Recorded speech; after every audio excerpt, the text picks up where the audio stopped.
Hi, good morning.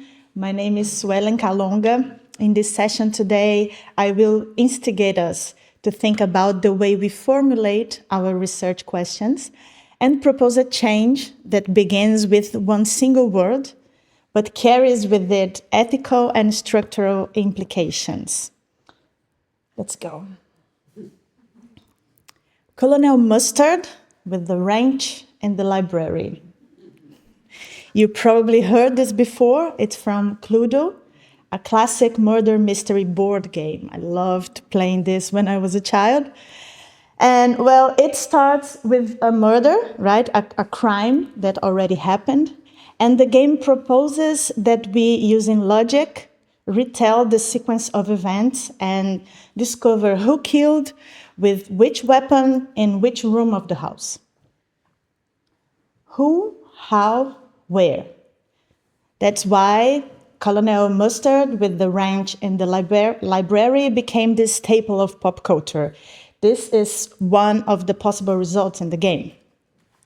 What this game never asks or never put us to think about is why the murder happened.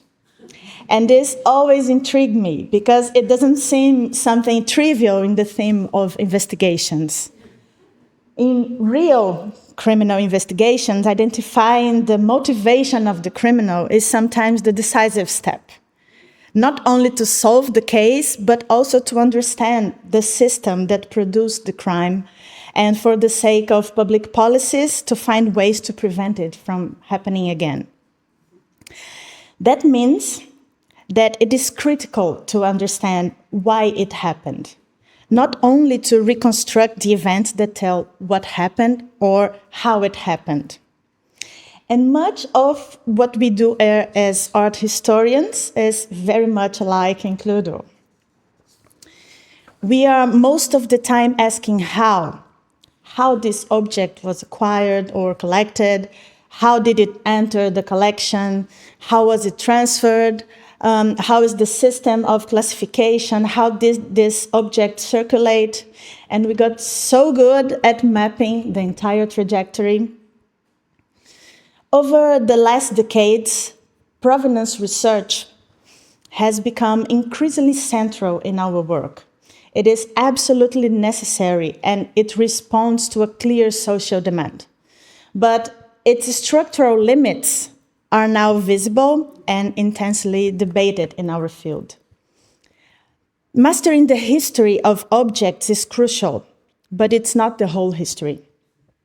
The provenance is reduced to roots, dates, and legal ownership.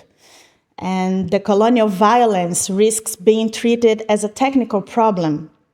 And in that logic, archival gaps appear as unfortunate losses.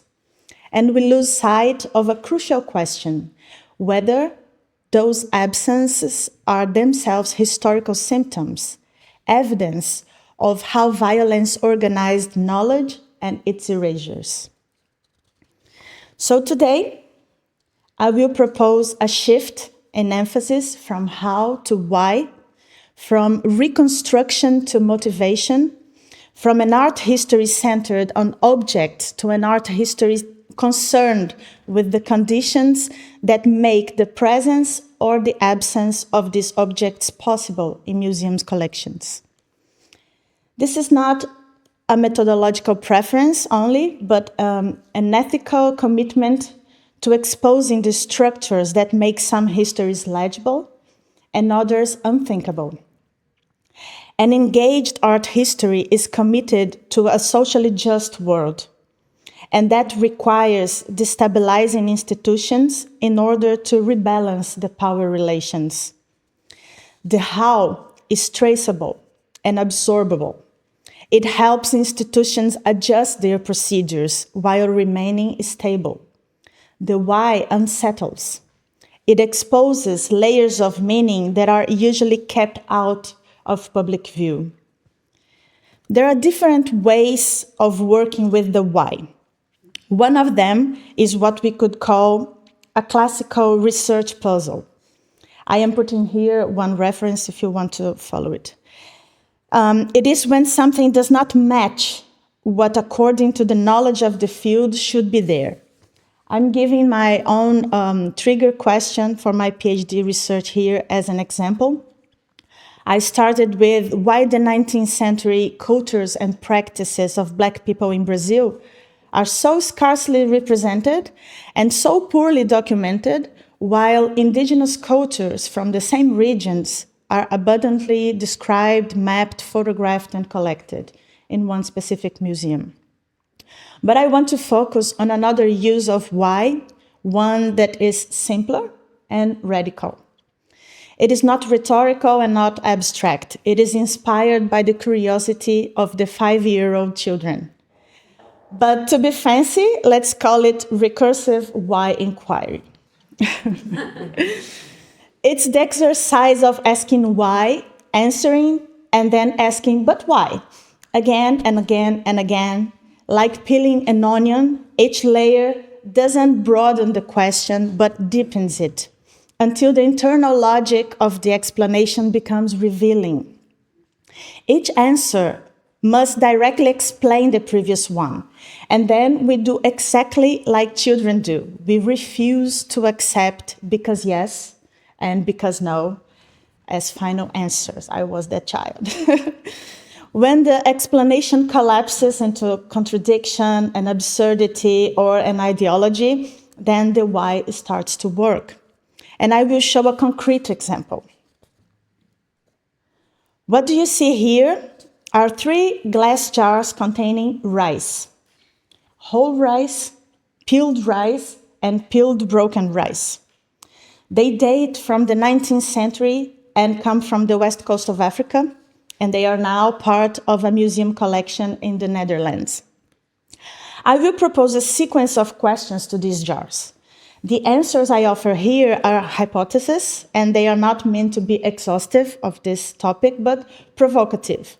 This object is real, and the reference is public, so you can search for it. Of course, we could start by asking how this rice was collected, classified, and catalogued. That approach would give us essential data: names, dates, trajectories, inventory numbers. All of this matters, of course, but it only explains the mechanics, not the logic that made possible to find rice in a museum in the first place. So let us begin differently. Let us begin like a very attentive 4-year-old child. Why is there rice in the museum? One possible answer is simple: because these jars were collected during ethnological research and incorporated into museums' collections as material documentation of the cultural practices of societies considered other. But let's move on. But why did these cultural practices need to be documented and classified? Because this was part of an European scientific project that sought to organize the world through observation, comparison, and the hierarchization of human societies according to their customs. But why did this scientific project rely on such mundane material fragments like rice? Well, because 19th century ethnology was based on simple, portable, seemingly neutral material evidence to support its comparison and its classification. Objects like rice functioned as abstracted proxies for culture, easy to transport, to store, to circulate, and condensate in itself ideas of subsistence, technique, climate, economy, custom, without requiring the presence of the people who cultivated, cooked, or ritualized it. Starts getting interesting. But why did the collector believe that this specific fragment could serve as an objective evidence of a cultural practice? Objectivity here did not come from the rice itself. It came from the collector's position. His authority allowed him, and I'm calling it him, to decide what the fragment meant. Once inside the museum, the rice ceased to be relational. it became legible only through taxonomies, naturalia, raw material, food, ritual trace, specimen. But why was the collector authorized to interpret without accountability to the people involved? Because his authority was not personal, it was structural. It was produced and sustained by an institutional network linking European science, museums, universities, and the colonial state. Within this system, knowledge was validated through extraction, classification, and preservation, not through relational understanding. Context was treated as unstable and dispensable, while the museum was positioned as a space where this meaning could be fixed. This is why technical description could replace historical and social explanation, and that's why also such answers continue to circulate as sufficient even today. But why did the colonial system need science to legitimize its actions? Because the colonial domination required more than force. It required justification. Science provided a language that transformed power into legitimacy, violence into method, and intervention into knowledge. It made colonial intervention appear rational, necessary, and even benevolent. What was presented as documentation or preservation functioned, in fact, as authorization. And we could still continue with something like, but why these forms of legitimacy will structure our institutions today, and so on and so forth. But I will stop here, not because these questions don't have answers, but because it exceeds the scope of this single object, and it would demand that we turn the questions back to the institutions. And at this point, I think it's very clear that this is not about the rice anymore. The object has been surpassed, the museum has been surpassed, and even art history itself has been surpassed. We begin, apparently, with 3 jars of rice by following a chain of whys we arrive at scientific racism, colonial epistemologies, and geopolitical justifications.